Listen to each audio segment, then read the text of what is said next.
In 1940, it was at the tail end of the Depression. I had a good job that wasn't very good. I was making $5 a week, working 72 hours. And my buddy that I ran around with didn't have a job at all. And the government decided they were going to start a draft of some sorts and get everybody to volunteer for a year and get some training. So we decided that our situation called for just going ahead and getting it over with. So we went down and enlisted.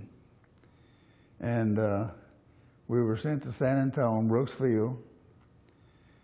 And at Brooks Field, they had this cots lined up out in a hangar. There wasn't no barracks or anything. This was all kind of new stuff. And there was a bunch of us hitting that field, and they didn't have any way to take care of us, so we was all living in a hangar. Right after high school, my auntie sent me to business college for about 6 months, and I learned shorthand and typing.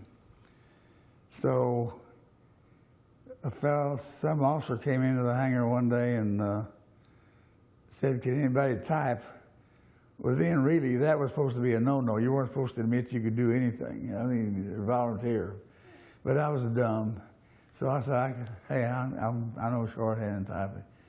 And I wound up in the headquarters typing the daily bulletin for the air base. And so it gave me a kind of a step up ahead of the other guys to start with. I was real lucky, very lucky. But anyway, we was only there for about 9 months. And next June or July, there was a bunch of us got sent to a mechanic school in Chicago, and another bunch of us got sent to the desert out by Las Vegas to help build that airfield and the gunnery school. And I got sent to Las Vegas, the gunnery school.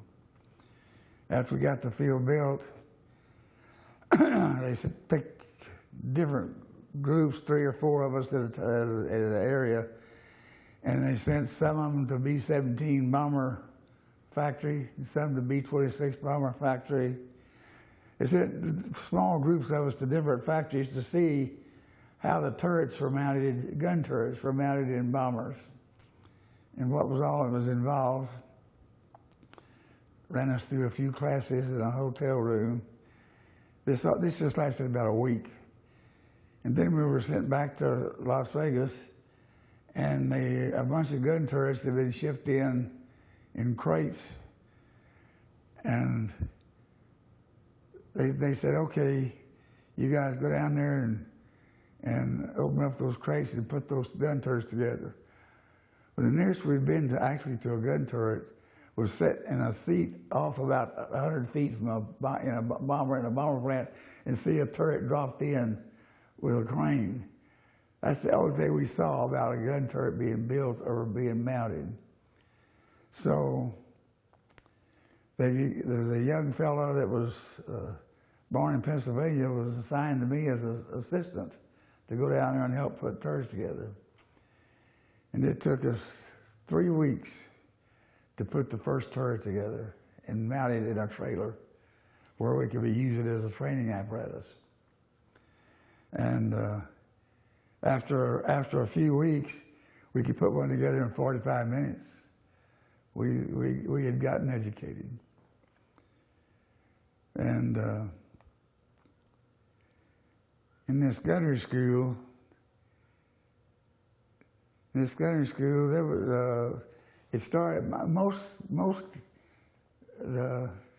These kids that were coming into this gunnery school were ones that had been drafted, and they were 18, 19 years old. They really were kids. I was the old man at 22 or 3. I was the old man. But anyway, our method of training, most people shooting guns out anywhere or they hone in on a still target and aim their gun real close, still, and shoot. Well, we were going to be teaching and training to shoot at moving targets. You were moving up to 1,800 miles an hour, the target moving up to 1,800 miles an hour. It was a completely different situation.